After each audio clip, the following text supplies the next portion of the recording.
What is up, you off-topic motherfuckers? This is Kelsey, Maddie, and Lexi back with another deep dive episode of the Off Topic podcast. Before we start, we do want to thank everyone for tuning in on whatever platform that you're listening on. Remember to hit the follow and like button, share us out to 3 friends this week, help us reach our goal to 100 followers. Also, want a huge shout out to absolutely everybody.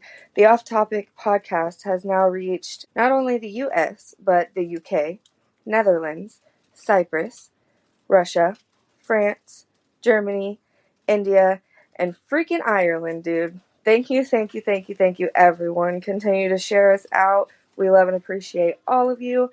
Now, enough rambling, on with episode 14, a deep dive into a cold case local to us, your hosts, in the same town, actually, the Springfield. Alright, guys, let's dive into this thing. It is an unsolved disappearance case in Springfield, Missouri from 1992. Bill Levitt, age 47, daughter Susie Streeter, or Suzanne, age 19, friend of Susie, Stacy McCall, age 18, disappeared from Levitt's home June 7th, 1992. They were last seen at 2:15 a.m. Their believed to be abduction time was 2:16 a.m. to 7:30 a.m. An address is listed on Google. You can literally look up Springfield 3 address. Oh, boom. I knew that. Yeah. Which is crazy. And, Yeah. Apparently that house, I think it's still, if I recall from reading right, it's still, I think they just painted it a different color. Yeah. Basically. But everything else still looks the exact same. It's almost like the same thing with the Gypsy Rose house. But anyway, for real. Susie and Stacy were known to be returning home after attending graduation parties all night. The three have not been seen or heard from since that night. One of the first clues to this case was received by a woman claiming she saw a green van being driven by who she thought was Susie Streeter of the early hours of the day they went missing. The search for the green van was huge. Police searched hundreds of vans. SPD even got a van identical and placed it in front of the sheriff's office so people knew what to look for. The van was never found. Still no trace or evidence of the three women. So, guys, if you remember the last podcast on Cassidy Rainwater and that van being found on the property that had some connection to this story about the Springfield 3. Come on. Connections. For real, though. Am I right? Pause. 1 second.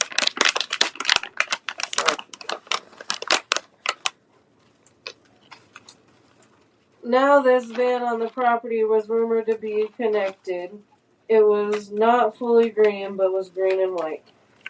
Which, I mean, like we said in the last episode, if you haven't listened to it, who really pays that close attention to what exact detail?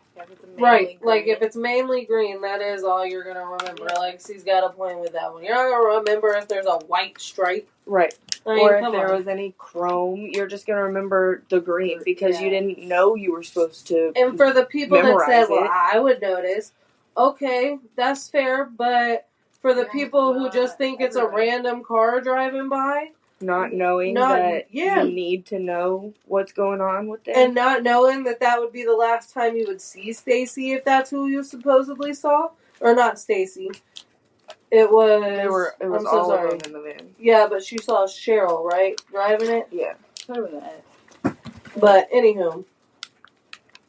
You're not going to think, I need to remember the exact make and model of the vehicle she's driving in case I never see her again. Right. I mean, come on. Nobody's ever really thinking that. But, also, guys, mysteriously, this van blew up at the fire that was at Cassidy's. Mm-hmm. That's site 2? Yep. It did. With all of Cassidy's evidence? With homemade bombs. Homemade devices. Somebody wanted to get rid of the house, Is this where I start going back to this one? Yep. Alright. In 1997, Robert Cox, a convicted kidnapper, and Robert claimed he knew the women had been murdered and their bodies would never be recovered. Neither their whereabouts nor their remains have ever been discovered. All their belongings, including their cars and purses, were left behind. Which, that one's a little strange to me, because if somebody claimed to have seen her driving this van, whose van was it? Because at that point, that would make me question, were they being literally, like, held at gunpoint at this point? Like, Right. because nobody knows. Nobody has any idea what's going on. None. Nobody. Whatsoever. Nobody has any idea how they disappeared. And they don't have their phone. The front door was left wide open. No signs of struggle, except for a broken porch light globe. No purses, no wallets, no phones. They didn't take anything. So for real, you can't say that's a robbery. You can't say that they were robbed. Kidnapping, Maybe, but then why would they be kidnapped? True. Yeah, because Without a struggle, except one little globe. Because I'll tell you right now, somebody bust up in my door, try to kidnap me. Oh, homie. yeah, I'm gonna be breaking something Yeah. on my way out. There's gonna be a sign that I tried to fight my way through this. Like, and there was be three so of for them. real. Three girls, right? Yeah. So, and this is what is making my brain churn is it somebody they knew? Because how do three women Not taking their they don't take their purse? No struggle. There's no struggle. It's 1992, guys. At this point, like, it is still not necessarily like women don't work, but at that time, if you knew somebody or it was a dad or whoever it could have been, and you're going out to eat or whatever it is, and you don't think anything of it, you're not going to bring your purse. If it's somebody that's close to you and says, hey, let's go do this real quick, you don't need nothing. Or even at that, somebody could have came to them and been like, hey, this person's in trouble. They need us right now. No time to grab anything. Let's go. Okay, let's go. No questions asked. I mean, that's... Because I just don't see how three women... Because at this point, like, no Susie and Stacy. So you can't tell me that an 18-year-old girl, which was Stacy, and the 19-year-old who is Susie, and maybe the 47-year-old. If it was just the 47-year-old, maybe you could take on a 47-year-old. I still don't see how you would do that without struggle. But all three, and being young females, you can't tell me there wouldn't have been a sign of struggle if somebody was really trying to kidnap them. Now, maybe if they came in with a gun. But at some point, would you answer the door to somebody that you didn't know? I guess in 1992, people probably would. Nowadays, I don't think somebody would answer just some random stranger, because most of us have Ring cameras now, or some kind of something that we can be like, what you want? It wasn't a bad thing if someone came up, hey, my car broke down, can I use your phone? Like something. Anyway, let's continue. Kind of got a little off topic. Police believed a message on the answering machine may have provided a clue, but was accidentally erased. Yeah. Accidentally, by coincidence. That voicemail, the only thing that had another clue to what may have happened to them was just poof. Up and gone. Doesn't exist anymore. Which is crazy. Yeah. Because how does it just disappear? Or accidentally erased. How do you do that? How do you accidentally press delete? Because I wasn't around in 1992, so I can't really speak for certain. No, but I remember them voicemail machines. Right. You had to click delete. And it, clear as day, delete. You knew what the fuck you was doing.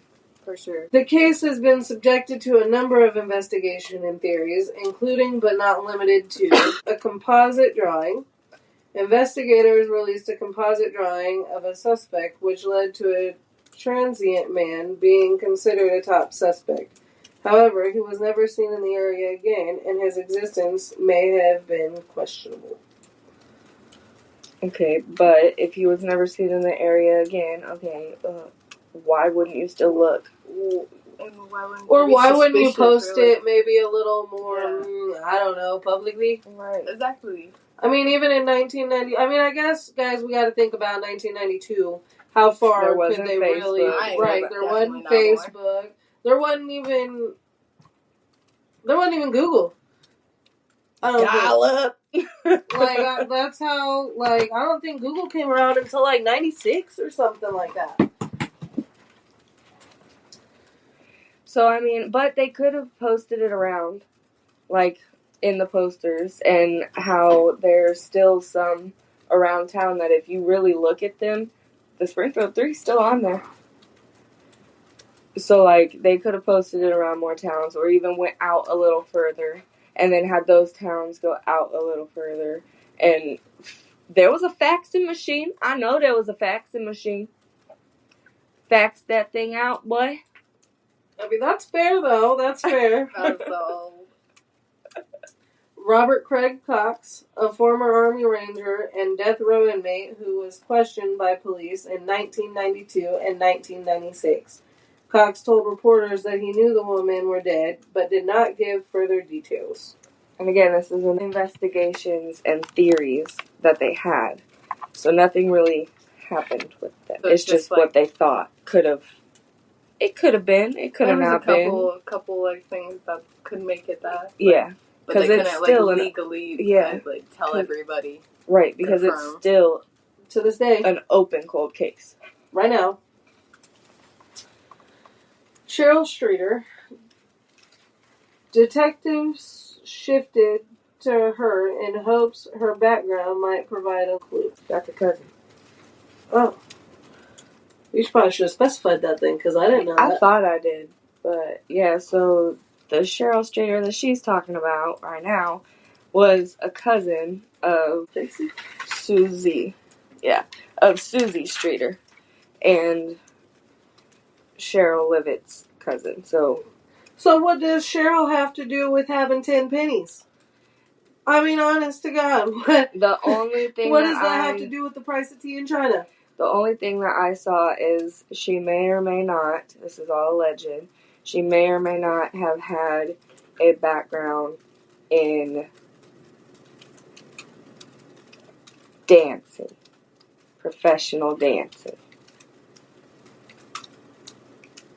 with not a lot of clothes.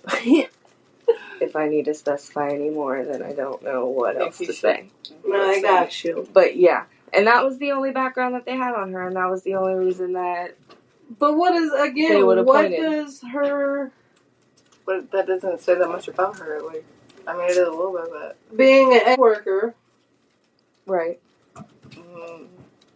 Have to do with anything? Being an S worker. An escort.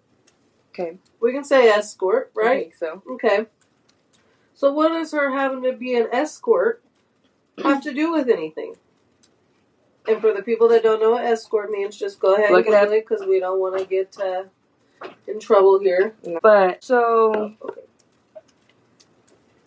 their theory, I guess, allegedly, was that with her being in that kind of background, she would meet the wrong kind of people.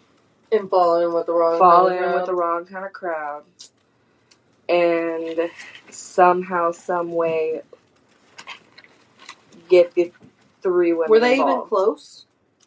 That didn't specify either. So, I'm guessing so, because if why not, would they then try? Yeah.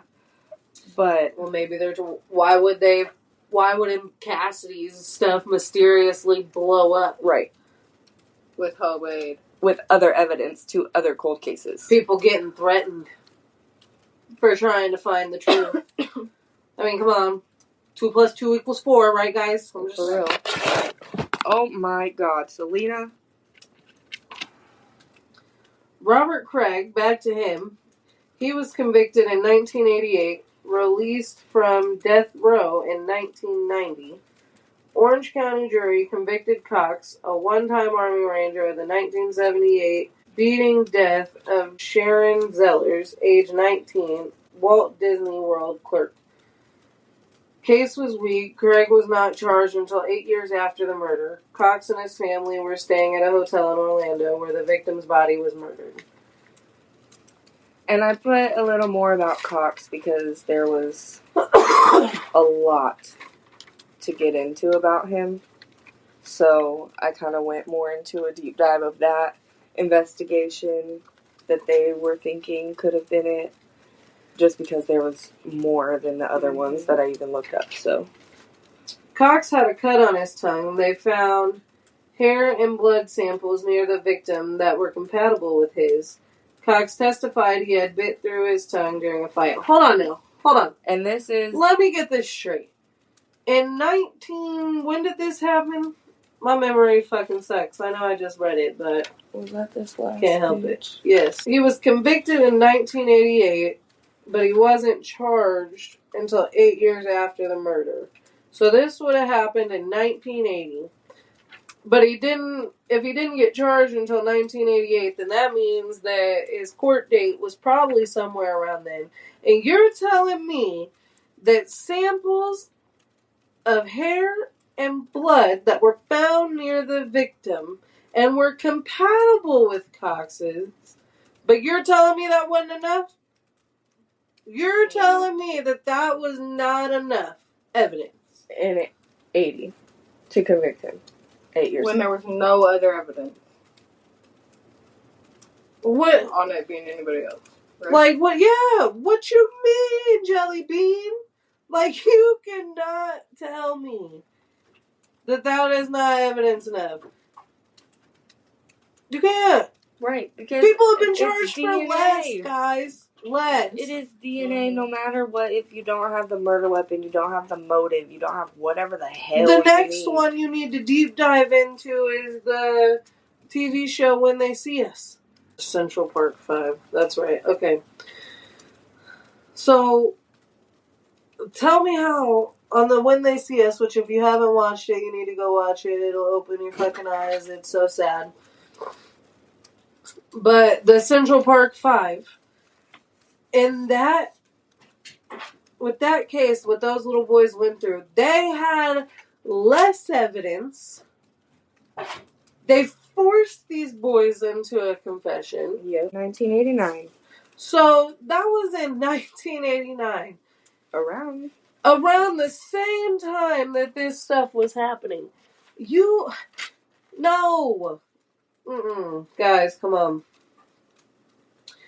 How he got out. Florida Supreme Court reversed Cox's conviction ruling. At best, the evidence created only a suspicion of guilt. The court ordered his acquittal and release. Suspicion of guilt? Yeah. Again, back to the Central Park 5. Corey spent his whole life. Mm-hmm. He was the last one to get out of prison. He was the one that oh man. I cried. I cried so hard when it came to him. So hard. Like, less evidence, guys. Want to say this person, just because suspicion of guilt, you have DNA, fingerprints, blood. You have... How you get blood next to a victim? And you have a cut on this man's tongue after he said that he bit his tongue in an altercation. 2 + 2 = 4, right, guys? Right. Where he is now. No celebration once released. He was taken into custody to complete a prison sentence in California for an unrelated 1985 kidnapping. All the more fingers and reasons to point at Robert Craig Cox. But no, guys, because 2 + 2 = 6, and we're all dumb, and it's not 4. For real. He returned to his boyhood home in Springfield, Missouri, where he came under suspicion but was never charged in the 1992 Springfield 3 case. Texas police also questioned him about an abduction in Plano. So, got questioned in Texas, got questioned in California, got questioned in Springfield. The 2 + 2 = 4, my guys, right? No, 6, okay. Well, seriously, though. 1995, arrested for holding a gun on a 12-year-old girl during a robbery in... Damn, I'm from Texas, guys, and I'm gonna fuck this up probably. Decatur, Somebody, if you're listening from Texas, please comment and tell me how to pronounce that. Like, spell that out for me. Decatur. Now serving a life sentence, not eligible for parole until 2025. And he declines to comment. And it's 2025, my dude. Now, guys, 2025, if somebody comes up missing soon, are we still going to act like 2 + 2 = 6?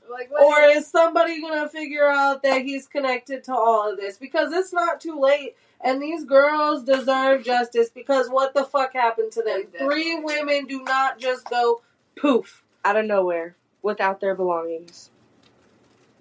Not heard from. Not in Springfield, Missouri in 1992. I'm sorry. Yeah. That shit just did not happen. Nowadays? Now in Springfield, Missouri? Oh, they're... Man, huh? Yeah. Like, there's so much stuff going on in Springfield, Missouri. If this man gets released, every time he got released, he came back to Springfield. To his childhood boy home. Mm-hmm. Excuse me, what? Mm-hmm. Mm-mm. No.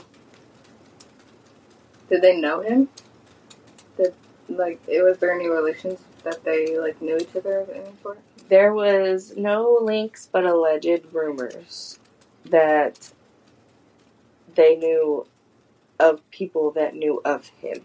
Okay. If that makes sense. Yeah. But there was nothing, fully connected, so I didn't write it down just because they're alleged. Yeah.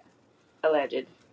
We've been saying a lot of alleged lately, but guys, the people that are listening... Connect the dots. 2 + 2 = 4. We're all there. They want us to believe it's 6.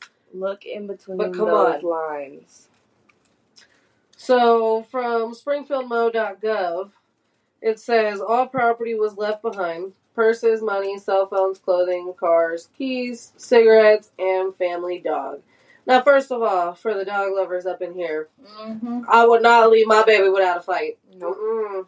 Mm-mm. My dog would be eating your face off. Right, number one. And for the smokers out there, everybody knows a smoker need a cigarette. Yep. You don't go nowhere without your cigarettes. I take my phone everywhere. They didn't take their phone. But back in 1992, that's different too. Yeah, I mean, cell phones were probably just popping. Everybody was starting to get one. You didn't really. Yeah. But there wasn't something apps. you were attached to. It was just fun. calling. And I don't texting. even know if there was texting how there is now. There was no emojis and nothing. There was no abbreviations for nothing. You had to make the emojis out of the... You had to click your button 7 times. No, for real. Or spin the phone. That's probably where some of them, the TTYL, you don't want to fucking sit there and... I ain't pushing that button too many times. Nope, you got this. And now you know. Stacy and Susie graduated on June 6th, the day before the abduction. Cheryl was last heard from at approximately 11:15 p.m. June 6, 1992, when she talked to a friend about painting a chest of drawers. And if you remember, Stacy and Susie were going to parties that night for graduation. Just keep that in your brain. This person or whoever allegedly had this van had to have known that they were out partying. Yeah.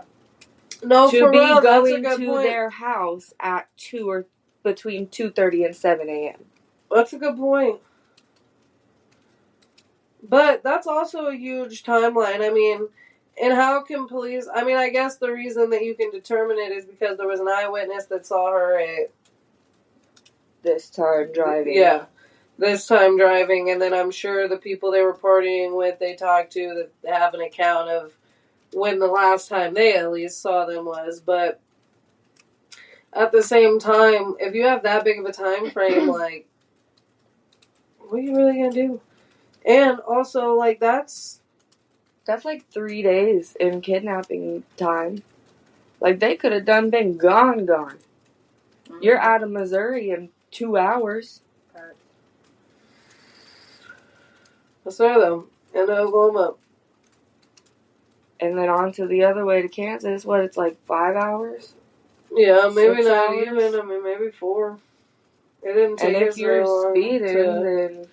And if you can get to St. Louis, which is 3 hours away, then Illinois is only 20 minutes from there. I mean, it's...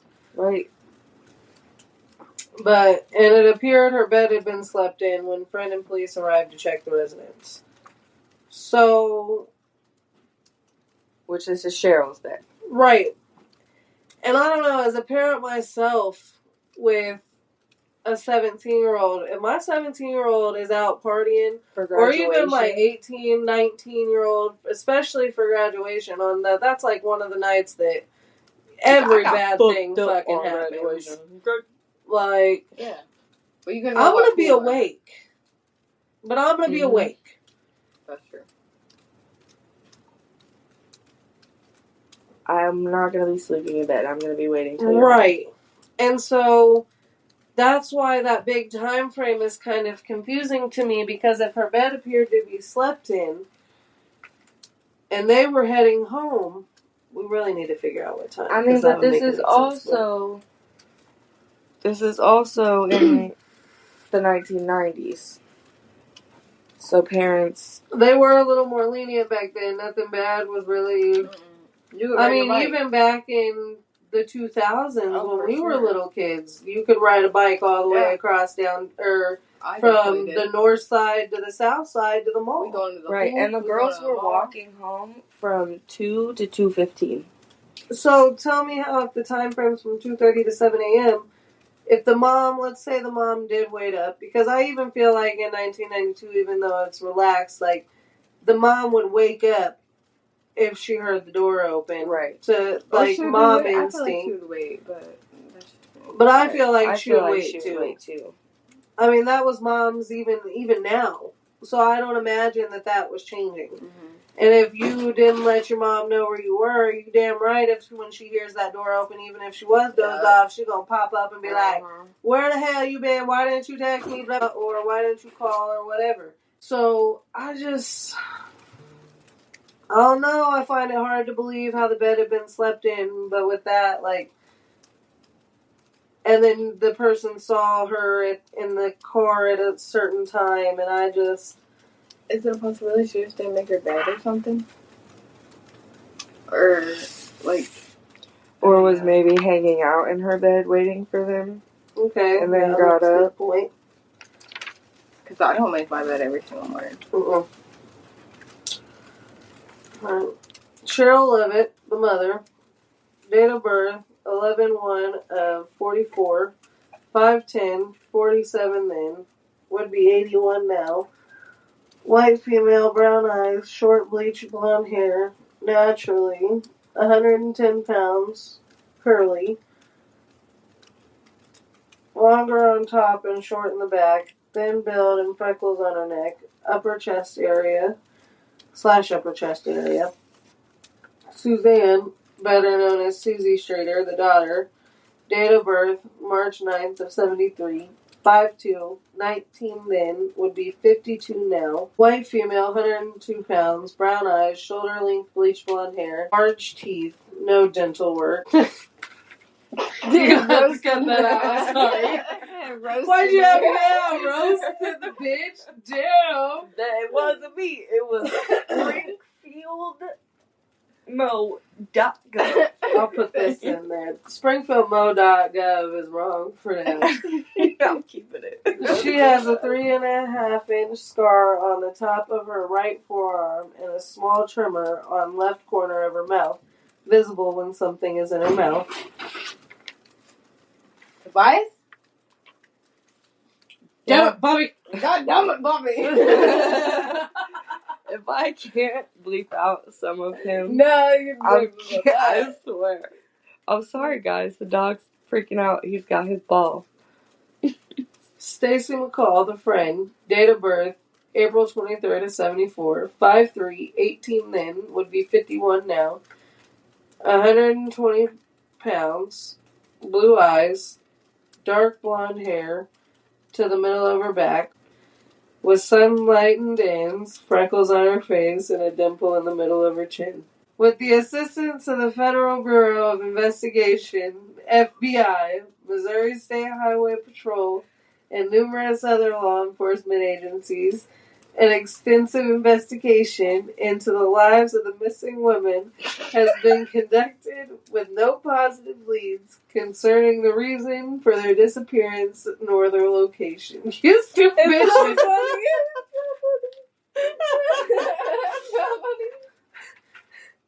I'm not gonna read that whole goddamn thing again, so that's why I fucking stopped, because I'll be damned. You gotta make me do that. Alice already made me read a sentence 3 damn times. I'm trying. God damn it. Get your shit together, woman. You got it. Can I have a drink or something? What do you both got? Is that your iced coffee bullshit? Can I have a drink? It's like at the. It's not. You can have the rest. It's like. Yay. It's not a cool glass. A reward for $43,000 has been established for the location and prosecution of the persons responsible for the abduction of the 3 women. We know, guys. Robert Craig Cox. We know. 2 + 2 = 4. We just gotta prove it, guys. For real. And if everybody out there who is a crime junkie looks into everything, you can find more and more missing pieces. Different people can. It's out there. So let's do something about it. Anyone with any information into the disappearance of Miss Levitt, Miss Streeter, and Miss McCall is requested to contact the Springfield Police Department or Crime Stoppers. Any information at all. Anything. It literally takes the smallest bit of information to get so much. Or fill in the Especially because nowadays all of our stuff has technology has advanced and updated and upgraded and everything. Like there's so much they could do. So much. So KY3 says, hours turned to days, days to weeks, weeks to years. As the search grew longer, friends, neighbors, family, even strangers turned out to help. With police, they searched rural and suburban areas, including extensive searches on and in Lake Springfield, Forsyth, Joplin, and Stockton. Others passed out flyers, put up posters around Springfield and surrounding areas to aid the search. Okay, so I guess we'll backtrack a little bit from our first statement. So they did go to surrounding areas and tried. Now, that's not very far, but in 1992, what else do they do? I mean, really go. Right. I mean, Joplin's an hour away. Stockton's almost an hour away. Forsyth is an hour away. Right. Maybe even a little longer. Right, because we don't know the road patterns from back then. Right. We have highways. They get us there quick. Good highways. Mm-hmm. And they're still getting updated.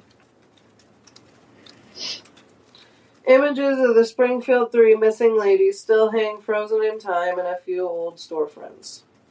Which I will put in the video visuals. A couple pictures. No one's calling you.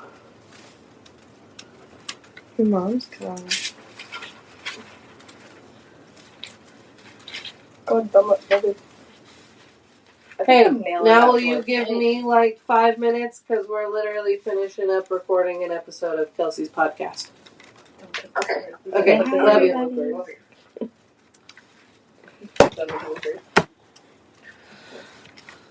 But yeah, that was it on the insert pages. And what's crazy is literally everything is, like you said, frozen in time. Like there's a couple places that still have the pictures up. And Kylie had sent me some pictures that she had found. I'll put a picture in there of the house because I have a picture of the house. But it's a cold case. There's nothing. That's crazy. Nothing. Like, it just... And because nobody is saying anything, it's going to keep on being a cold case. Nobody's going to open it up and look into anything nowadays. Because nobody's saying anything. That's how everything is, though. It's like everybody just wants to be quiet. These and just three think about ladies if it need was your justice. family member. And I know, like, there's a lot of shit going on right now, like, but there's people that, like, should be just on cold cases or, like... Right. And I get it. At some point, you do kind of... There's so many. There's so many cases. And at some point, it gets long enough to where you're like, well, if we haven't seen them now, we're not going to see them. If I've exhausted all of my resources. But in this one, I don't feel like they did exhaust all of their resources. Right. And I feel like they just kind of got swept under the rug. And I feel like if they opened it up nowadays, more things would trickle in than what they really think. Especially because nowadays, like, I feel like the community would help a lot more. Right. And especially because Cassidy Rainwater just had hints and clues of that same freaking investigation blow up at the same freaking site that blew up the rest of her damn like everything that they had. And what is different from nowadays, from back when even Cassidy's happened, from back when the Springfield 3 happened, is social media. Mm-hmm. All it takes is for one person, which is exactly what happened for us, and is why the reason that Kelsey and Kylie have deep dived into Cassidy Rainwater, and why they have dived into the Springfield 3, because, well, Springfield 3 we've all known about for a long time. If you grew up in Springfield or you're in Springfield, you've known about the Springfield 3. But as far as Cassidy Rainwater, that is from one person cracking it open like that and then diving into all of just, was it the Southeast? The Southwest. Southwest? Yeah, all the Southwest. Missouri, Arkansas, Oklahoma, Kansas, all of them are connected in a ring. And yeah, y'all know what I'm talking about. Kidnappings, cannibalism. Man. Seriously, guys, if you didn't listen to the Cassidy Rainwater case, that one was crazy. Go back and listen to it. Seriously. It's very crazy. And I just want everybody to just realize, even if you think that it might not be important, it might not be true, it's alleged, this, that, say it. Tell somebody. Do it anonymously. Ain't nobody gotta know it came from you. Come on, it's been how long now? Like, one woman would be 87, one would be 51, and one would be 53. Right. You ain't gotta say your name. But we're not... And at this point, if they really were going to be found, I mean, they would be. There has been stories of, the people that are disappeared when they're 2-3 years old. And like that one lady that came out of the basement not too long ago, and she had been missing forever. That's what I was going to say. There are... Right, but you can also get brainwashed. The amount of time... I mean, 51 and 53 is not that old. 87, that one's a little kind of far stretched on if Cheryl is still alive. But as far as Stacy and Susie, they could possibly still be alive if somebody kept them around. Because we have no idea who has them. Yeah, no idea. Or what even happened. Like, did they decide to just go? Yeah. Right, did they choose to leave? Did they know somebody was coming after them, so they left? Is that what was on that phone call? Was it a threatening phone call? And they had 5 minutes, and that was it? So you literally had enough time to put your shoes on and run out the door? Or they did something. Right, or did they do something? That's a very good statement, Lexi. Did the girls fall into something? Did the girls witness something that they weren't supposed to? It could be, There's so many number of things that it could have been. Because even in 1992, as good as Springfield was, bad shit happened. And bad shit happens everywhere. They were party there for graduation. Like, did somebody OD? Like, and did they see somebody kill somebody? Did the girls get into something? It could have been. There's so many things that could have happened. Yeah. So, and at that point, and then you see the eyewitness saying that she swore up and down that she saw her. Where were they going? Because if I recall correctly, the eyewitness didn't say anything about the girls. Right. She just saw Cheryl. in the early hours of their disappearance. But still, early hours is broad, and maybe that's why they say from 2:30 to 7 or whatever. Like, I don't know, guys. I don't know. 2 plus 2 equals 4. That's all I gotta say. Seriously. And on that note, again, I just want to say anybody with any information into the disappearance of Miss Levitt, Miss Strader, and Miss McCall, please contact Springfield Police Department or the Crime Stoppers, or email us in, make it anonymous, whatever you need to do. It doesn't have to link it back to you. I will personally take what you have and give it to the police department myself. So just, if you know anything, reach out. Don't stay silent. But along with that, thank you all again for tuning in to another deep dive of the Off Topic Podcast.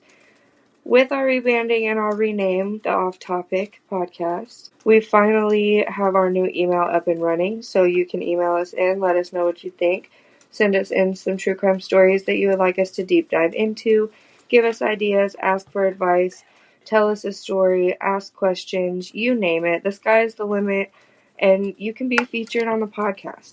So the new email is offtopicpod24@gmail.com. Again, I'm going to say it again. Offtopicpod, the number 2, the number 4, @gmail.com. The old one will stay up and running for a little bit with everything forwarded to the new one, so don't sweat it. We will receive them one way or another.